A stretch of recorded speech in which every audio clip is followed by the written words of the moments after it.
de penetra em algum almoço, ou jantar, ou aniversário? Já, né? Confessou. Eu também já entrei de penetra muitas vezes. O que é entrar de penetra, hein, crianças? É não ser convidado. Você não tem convite e acaba você dentro da festa. Minha esposa é pianista, como o Jacques falou, ela é contratada da Igreja Batista de Campo Grande. Então, ela já foi chamada para inúmeros casamentos. E eu, como esposo, sempre ia acompanhando, levando piano, teclado. E daqui a pouco eu estou dentro da festa, junto com ela. Nem conheço o noivo, a noiva, nem os familiares. E estou lá desfrutando de uma festa. Você também deve ter participado de algumas festas e percebeu algumas pessoas que você não conhece. Será que esse aí é penetra? Será? Teve um filme que eu vi, não bíblico, que eles entravam em inúmeras festas de penetra e desfrutavam e viviam o filme, eles viviam disso. Então, a gente tem que entender que na Bíblia também mostra um personagem que entrou de penetra. Vamos ver? Vamos ficar de pé. Lucas capítulo 7, a partir do versículo 36 até o 50. Eu vou ler os versículos pares e a igreja os versículos ímpares. Está sendo projetado, mas você pode também ler na sua Bíblia, somente projetado em termos de versão, para a gente ler em conjunto aqui. Eu vou ler os pares, a igreja os ímpares. Um dia, um fariseu convidou Jesus para comer em sua casa. Jesus foi e sentou-se à mesa.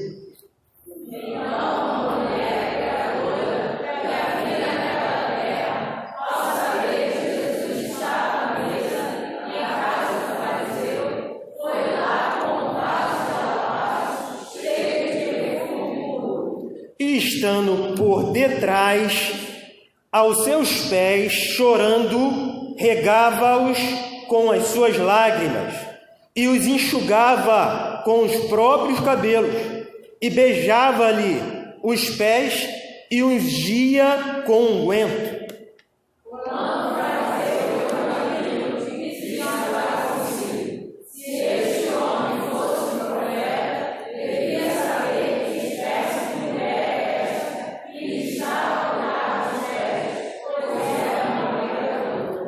Dirigiu-se Jesus ao fariseu e lhe disse: Simão, uma coisa tenho a dizer-te. Ele respondeu: Dize a mestre. Jesus prosseguiu: havia 2 homens que deviam dinheiro ao outro. Um devia 500 denários e o outro 50. Nenhum dos dois tinha possibilidade de pagar a dívida. Por isso, ele perdoou a ambos. Qual deles, portanto, o amará mais? Simão respondendo disse: tenho para mim que aquele a quem mais perdoou, perdoou-lhe bem. E voltando-se para a mulher, disse a Simão: Vês esta mulher? Entrei em tua casa e não me deste água para os pés. Esta, porém, regou os meus pés com lágrimas e os enxugou com os seus cabelos. Não me recebeste com um beijo, mas ela, desde que entrou, não deixou de beijar os pés. Não me ungiste a cabeça com óleo, mas esta, com bálsamo, ungiu os meus pés.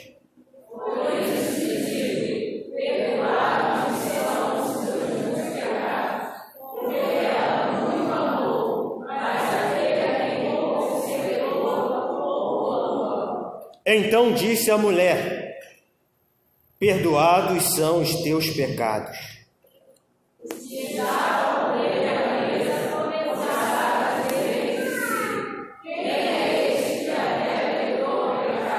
Mas Jesus disse à mulher: a tua fé te salvou. Vai-te em paz.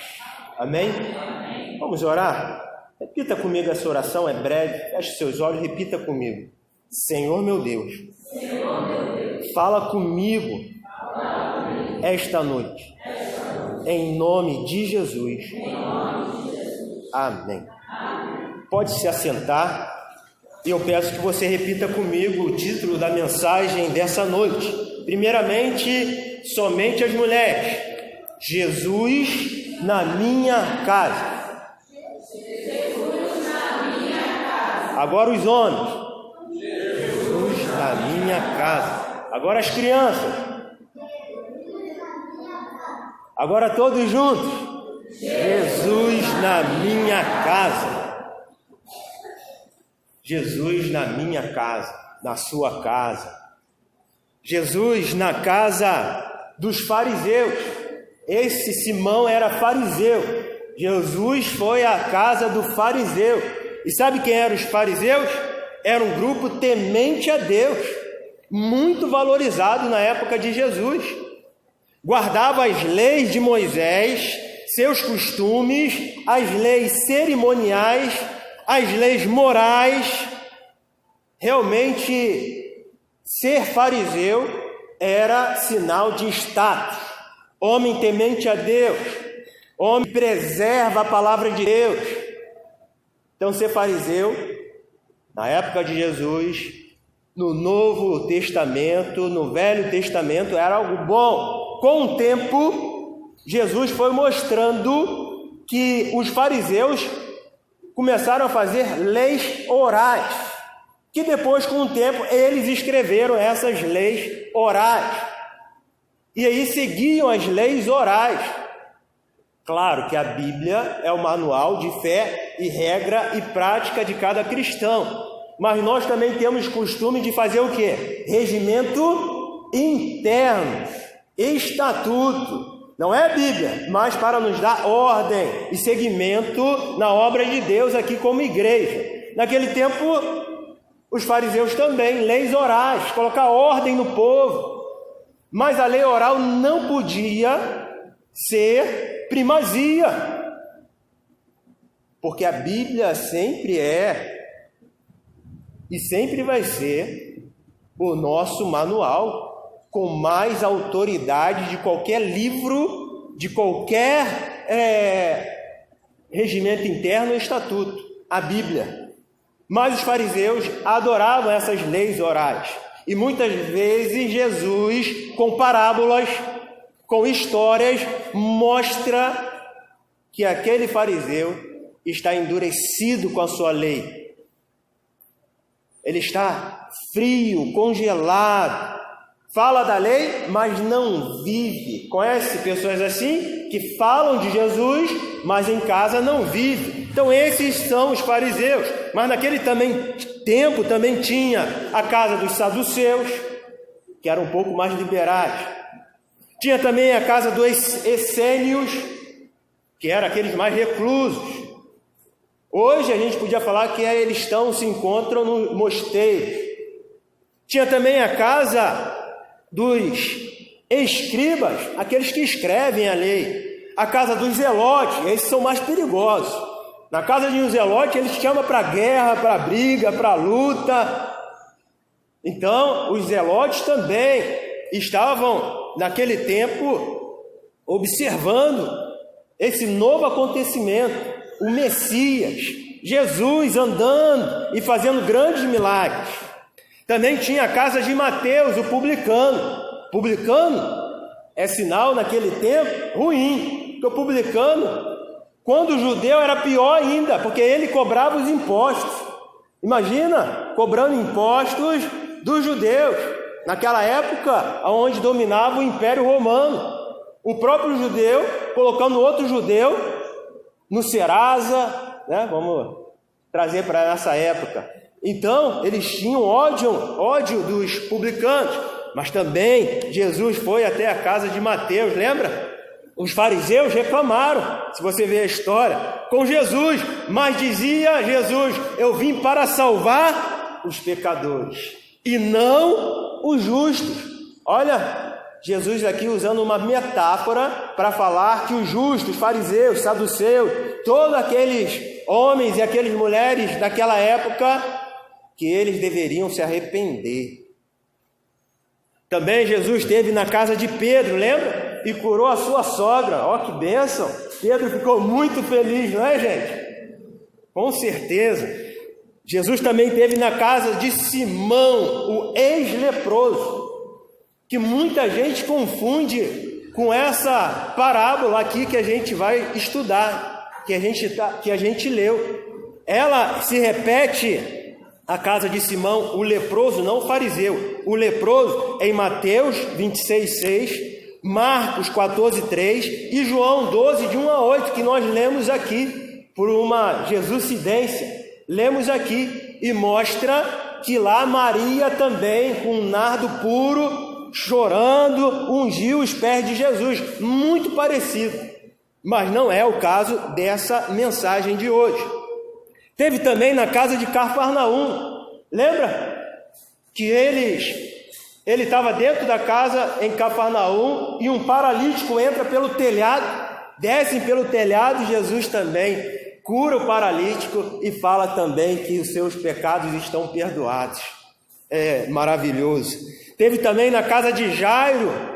Jairo foi até Jesus e pediu: Jesus, vai à minha casa, minha filha está doente. E quando ele chega lá, ele cura e ressuscita a filha de Jairo. Teve também na casa de Zaqueu, e lá também Zaqueu ouviu a mensagem, houve salvação na sua casa. Teve também na casa de Marta e Maria e Lázaro. E Maria, lembra? Ouvia Jesus, e Marta trabalhava e reclamava: ó, Maria está se dando bem ouvindo a mensagem. Então, ele esteve em muitas casas. Você já recebeu Jesus na sua casa? Devemos abrir a nossa casa para a evangelização, para o discipulado, para os pequenos grupos. Jesus vai visitar a sua casa. Ele está vivo. Ele está vivo. Vamos ver rapidamente o contexto de Lucas 7, que nós lemos, um panorama bíblico, bem rápido. O contexto ali bíblico, que a gente inicia já na metade e indo para o final do capítulo 7. Logo no início do capítulo 7, a gente observa que Jesus está observando um centurião. Centurião, na verdade, é chefe de 100 soldados. E ele via mensageiros até Jesus falando que alguém está doente, que ele ama muito. E se Jesus podia ir até a casa do centurião. Mas antes de Jesus chegar, o centurião pensa: não, eu não sou nem digno de Jesus entrar na minha casa. Fale com ele para ele liberar uma palavra da onde ele mesmo está. Ele faça uma oração. E eles foram lá e falaram para Jesus: não precisa, meu servo, o centurião fala que o Senhor pode liberar uma palavra. E Jesus viu tamanha fé desse centurião e compara que não viu nenhuma fé igual desse homem em Israel. E na mesma hora, o servo do centurião ficou curado. Ele dizia: não sou digno de Jesus entrar na minha casa, mas tinha fé de buscar a sua cura, buscar realmente aquele que pode te ajudar. Logo a seguir, Jesus vem com uma grande multidão com ele, e no meio do caminho ele vê outra multidão chorando, triste, levando um corpo para ser enterrado. Era o filho de uma viúva, a viúva de Naim. E Naim significa felicidade. E naquele momento estavam todos tristes. E Jesus, vendo aquela mulher, chegou próximo, tocou naquele menino. A Bíblia fala que tocou no esquife, no caixão. E aquele menino ressuscitou e todo mundo começou a glorificar a Deus. Agora a multidão era uma só, todos misturados, louvando a Deus, glorificando a Deus. E nessa multidão, alguns discípulos de João Batista vão correndo contar para ele. É a próxima parte do capítulo. E mencionam a João Batista: olha, Estamos vendo prodígios, milagres. E João Batista diz que já estava preso.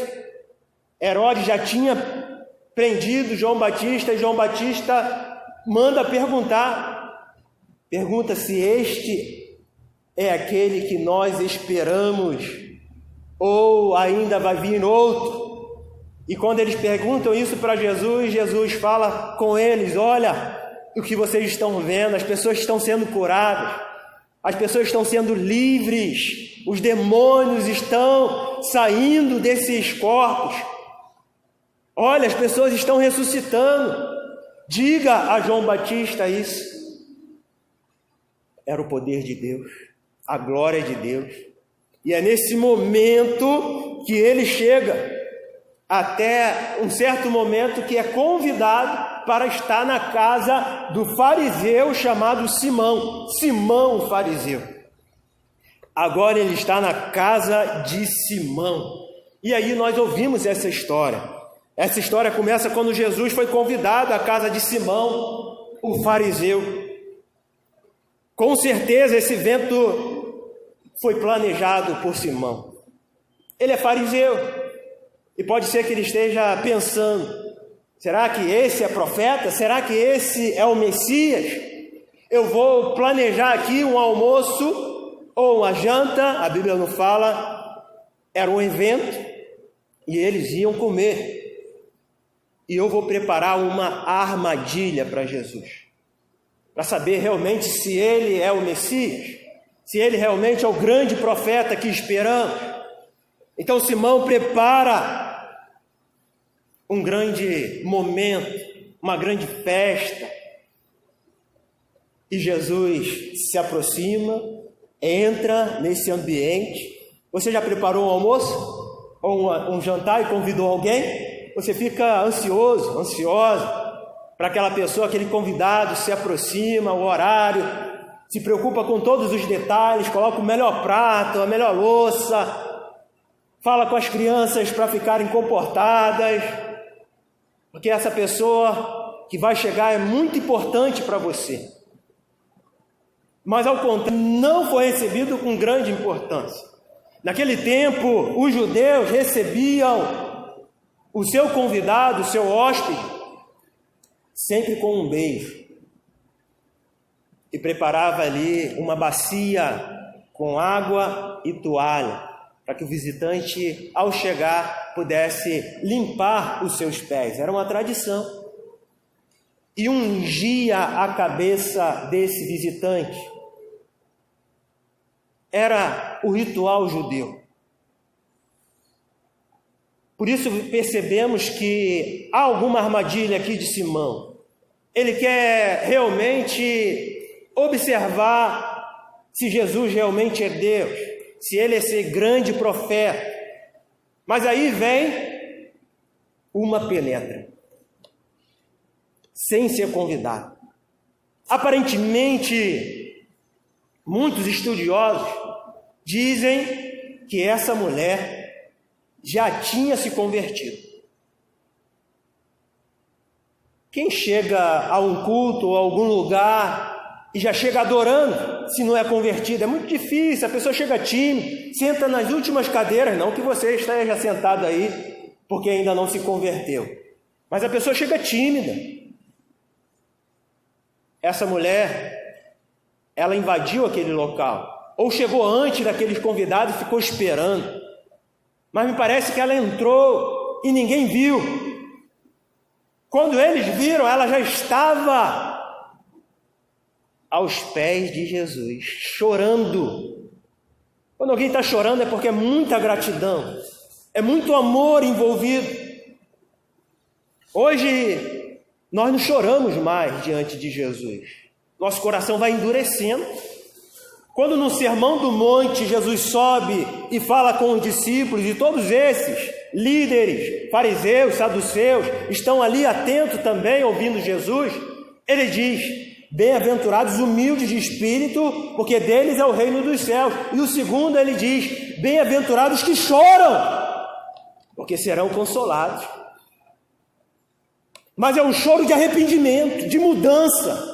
Não é um choro somente de tristeza porque você perdeu alguém, ou não está no momento bom da sua vida, ficou desempregado.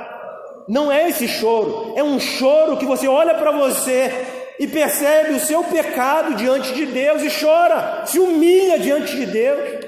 É esse pecado aqui que a mulher está grata, ela está se humilhando diante de Jesus, aos pés de Jesus.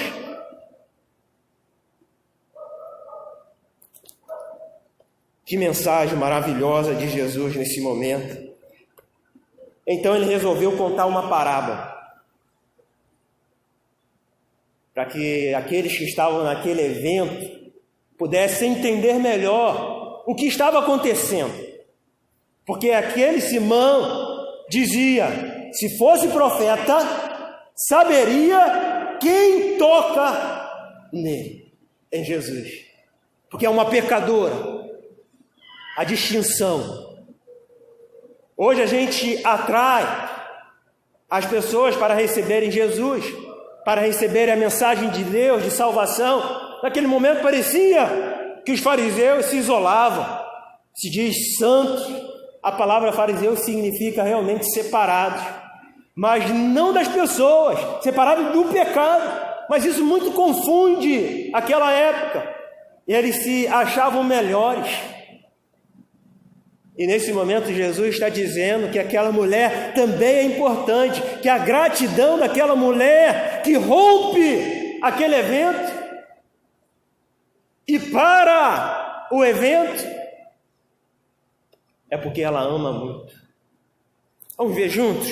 Só para você analisar junto comigo. Temos ali Jesus, a mulher, Simão e uma conclusão dessa parábola.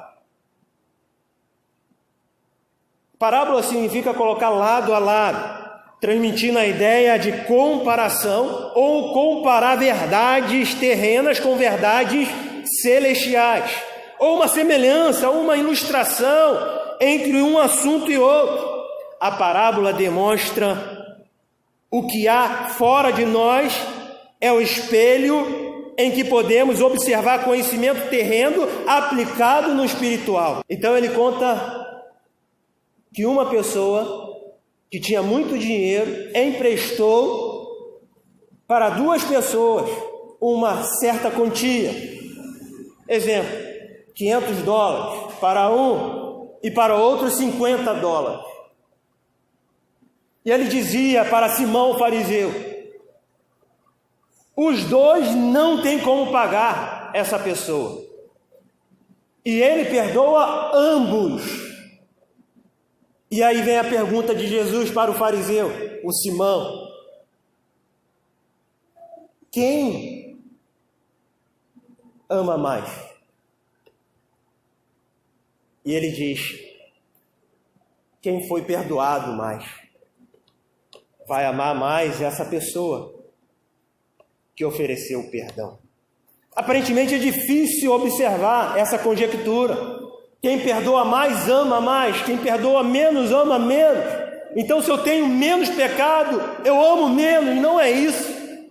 Ele está mostrando aquele fariseu, aqueles que se achavam donos da lei, donos da igreja, donos do templo de Jerusalém, portadores da mensagem celestial, que todos são pecadores. E vem assim... Não, Jesus falou para Simão olhando para a mulher. É o que diz aqui a Escritura. Ele não foi tão pesado com Simão, poderia ser mais. Porque ele estava de uma forma carinhosamente ensinando aquelas pessoas ali. E ele falou a Simão, não me deu água para os pés. É a cultura. É o ritual. A mulher chorando, regava-os com as suas lágrimas e os enxugava com os próprios cabelos. Simão dizia, se este fosse profeta, só pensava, nem disse, só pensava, Jesus viu o que ele disse. Conhecer, Jesus conhece o nosso coração, conhece o que você está pensando agora. Se fosse profeta, Simão pensava. De um lado a gente vê o quê? Quebrantamento da mulher. E do outro, de Simão, arrogância. Segundo diálogo, Jesus fala para Simão: não me deste ósculo. Ósculo é beijo. Não me saudou com um beijo. Não me ungiste a cabeça com óleo. A mulher, que não tem nem nome, parece que não era muito valorizada. Você pode se identificar com essa mulher, com algumas características, mas Deus sabe o seu nome.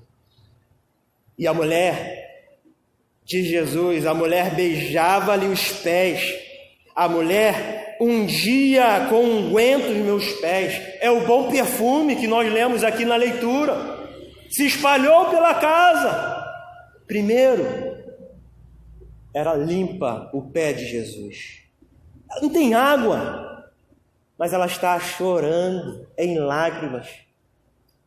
E através da sua lágrima, ela limpa os pés de Jesus. Quando está bem limpinho, ela começa a beijar.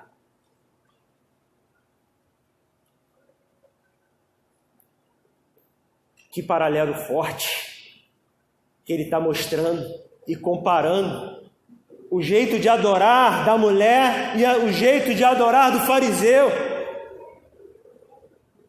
E depois de beijar a mulher com aquele bálsamo, aquele unguento que carregava no pescoço, era precioso. Alguns dizem que eram 300 denários. Um denário é um dia de trabalho, quase um ano em todo de trabalho.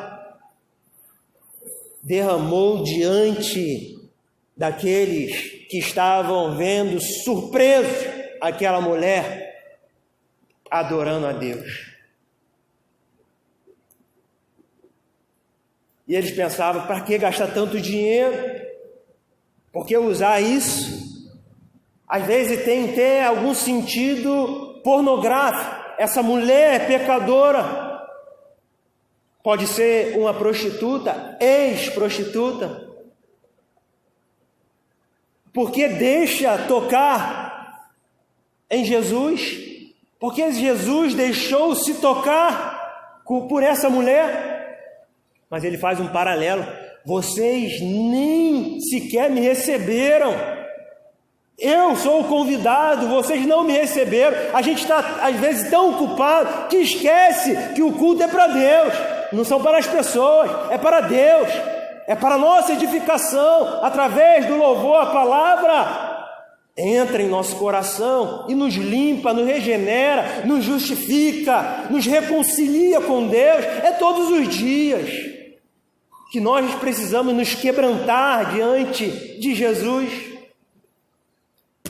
E por último, o terceiro momento é a parábola dos dois devedores que nós já vimos. Aqui eu coloquei 500 denários para 50. Um paralelo, eu falei $500. Qual deles, portanto, amará mais? Eu fiquei me perguntando: quanto eu amo o Senhor? Quanto? Ou se meu coração já está sendo petrificado? O que eu faço por Jesus? Qual o seu grande sonho? O que eu faço na obra do Senhor, não para que seja valorizada as obras, mas que seja valorizada a minha adoração, o louvor que dou a Deus. Estamos presos na nossa zona de conforto, na nossa casa, nosso carro, nosso bairro. Às vezes achamos que vamos morrer ali, naquele local. Às vezes nos fazemos de coitados. E Jesus olha para cada um e vê grande potencial teológico, grande potencial missionário, evangelístico, que você pode usar tudo que Deus te deu, porque você não tem nada. Tudo veio do céu. as bênçãos, as janelas escancaradas, abrindo as portas e te abençoando, com bênçãos espirituais, mas também materiais. E muitas vezes guardamos só para nós. Somos ingratos.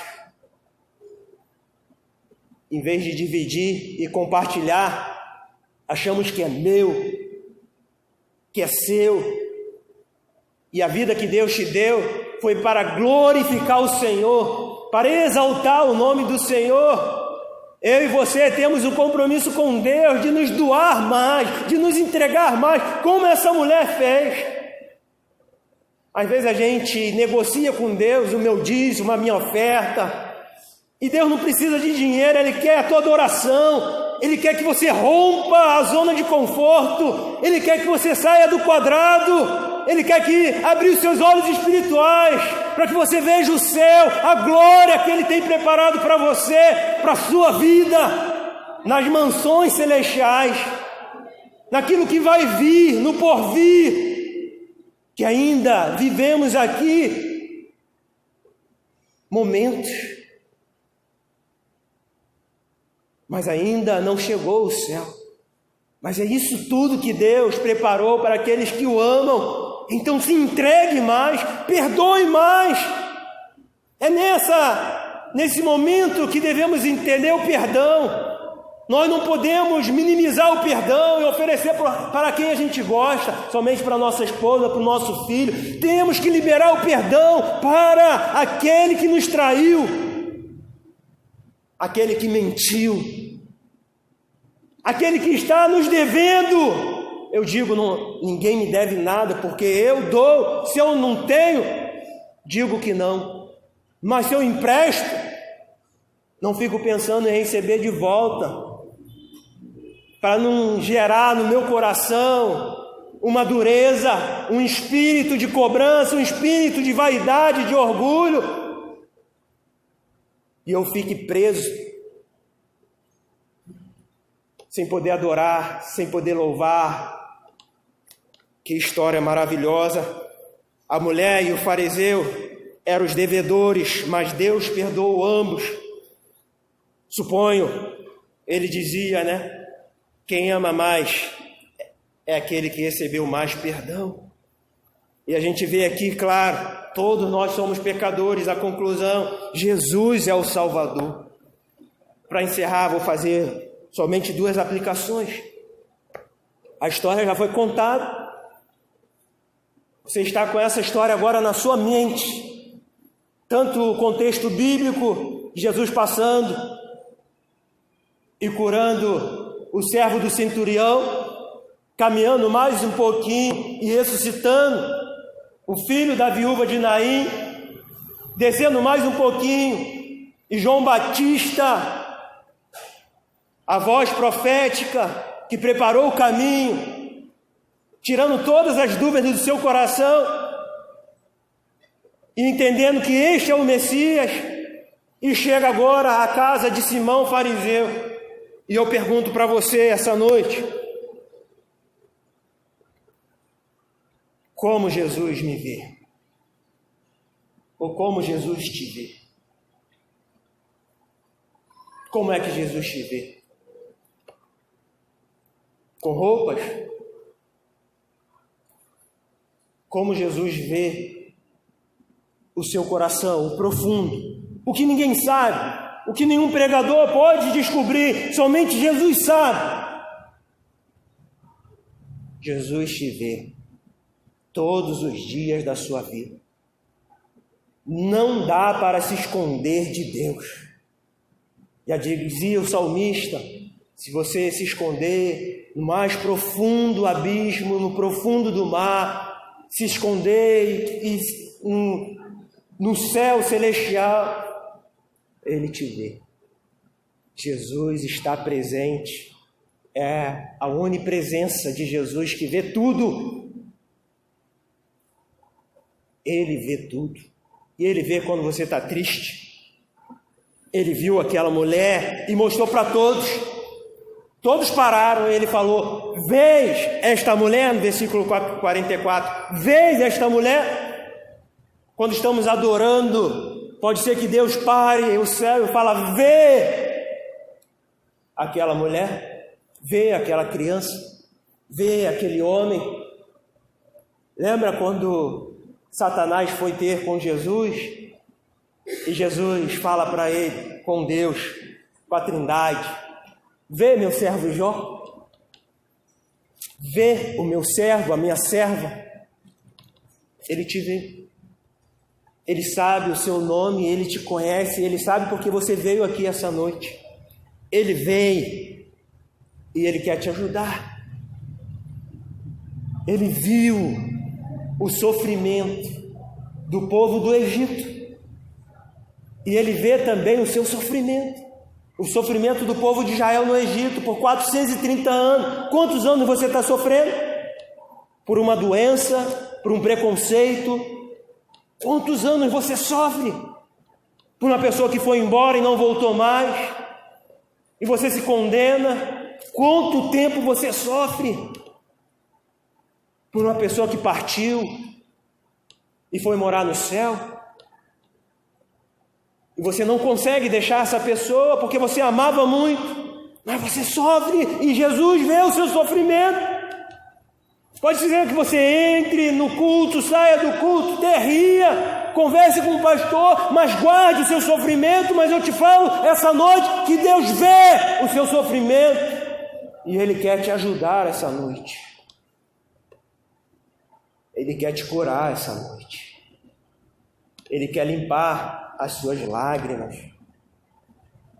Ele quer curar esse machucado e cicatrizar ele, para que você olhe e não sofra mais, mas testemunhe que Jesus te curou, que Jesus fez um milagre na sua vida. A segunda aplicação e última que eu queria compartilhar com a igreja essa noite é: como você tem honrado Jesus em sua casa? Vamos repetir. Como você tem honrado Jesus em sua casa? Um exemplo de desonra total foi de Simão, o fariseu, recebendo Jesus. Mas para o nosso contexto de hoje, como eu recebo Jesus na minha casa? É com honras? Não importa se sua casa é humilde, mas ela tem que ser limpa. Porque a casa do servo e da serva de Deus é limpa. Suja é a casa do diabo. A casa do diabo é maligna, é perversa. Eu passo muitas vezes e vejo a casa do diabo nos centros e tantos outros locais que pregam liberalmente magias, pregam cada vez mais o sucesso, mas na casa de Deus, na sua casa, você tem que receber com honra, com reverência, com amor, com alegria. Aquela mulher, se você observar, ela não foi salva pelas obras. Jesus fala: a tua fé é a fé que salva aquela mulher. Não foi os gestos de adoração que ela teve, de agradecimento, de honra e reverência, mas foi a fé. A honra tem que estar ligada à fé.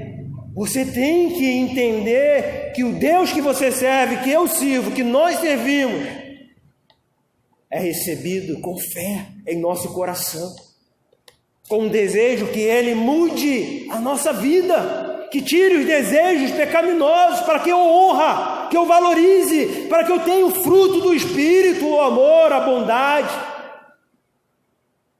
a benignidade, o domínio próprio, a fé, a mansidão. Eu preciso desse fruto, eu preciso honrar Deus, eu preciso dominar a minha língua, eu não posso defraudar, eu não posso enganar, eu posso ser enganado, mas enganar jamais. Eu sou um homem ou uma mulher de palavra, de verdade, que não escondo, que abro a minha vida, porque Deus vê e Deus quer que eu honre o nome dele. Não é isso o mandamento? Quando você honra teu pai e a tua mãe, você está honrando a quem? A Deus, primeiramente, porque é Ele que manda. Para quê? Qual é a promessa? Honra teu pai e tua mãe para que se prolongue os teus dias na terra que o Senhor teu Deus te dá. Honrar é realmente amar, é se doar, é se entregar, é estar junto com a igreja, junto com a família pastoral, é se envolver com todas as programações da igreja. Realmente se doar por inteiro. Eu queria essa noite chamar esse amor novamente de volta, esse amor que pode ser que esteja em falta na sua vida. Seu amor esteja aí em 10, 20%, a bateria acabando do amor e você precisa recarregar. Você precisa que Deus te ajude, porque eu não posso, mas Deus pode te ajudar através da sua palavra, através do seu amor. Ele divide um pouco com você. Feche seus olhos nesse momento. Queria chamar o pastor Jacques.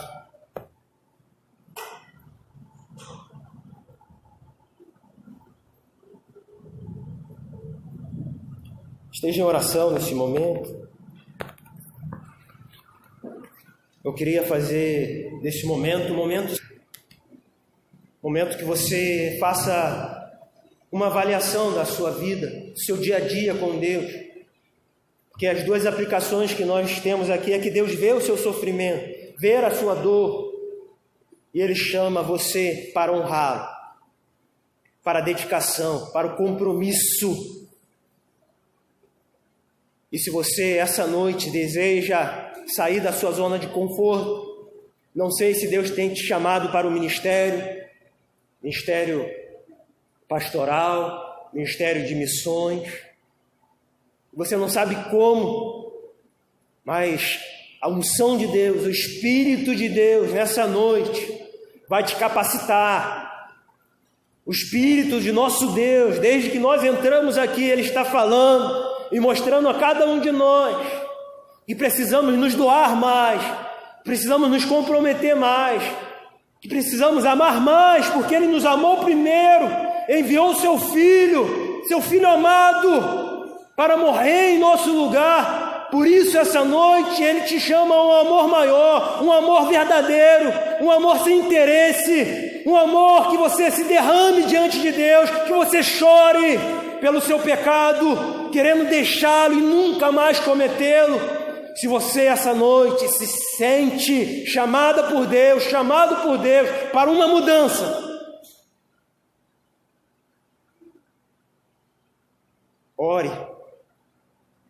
ore de todo o seu coração, se entregue nessa noite pedindo ajuda de Deus. Eu pedi para o pastor Jacques estar orando, mas eu queria, para simbolizar um compromisso, se você realmente deseja receber de Deus essa noite, assim como aquela mulher entrou, como fosse uma penetra, mas você não é penetra, você é escolhido de Deus, você é um servo, uma serva de Deus, e Ele te chama essa noite a um compromisso mínimo. Esteja de pé no seu local se você deseja essa mudança, se deseja que Deus sare as suas feridas, se deseja que nessa noite Deus possa te levar a águas profundas,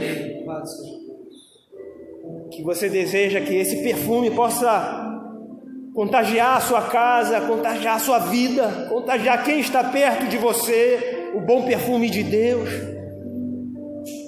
Eu te desafio, você que entrou aqui essa noite, criança, jovem, adulto, mulher, homem, porque Deus te vê, Ele sabe aonde o seu coração mais almeja, a tua ansiedade, Ele sabe o teu pecado, o orgulho, a vaidade, mas Ele pode quebrantar você essa noite e te levar realmente ao amor maior, um amor mais profundo.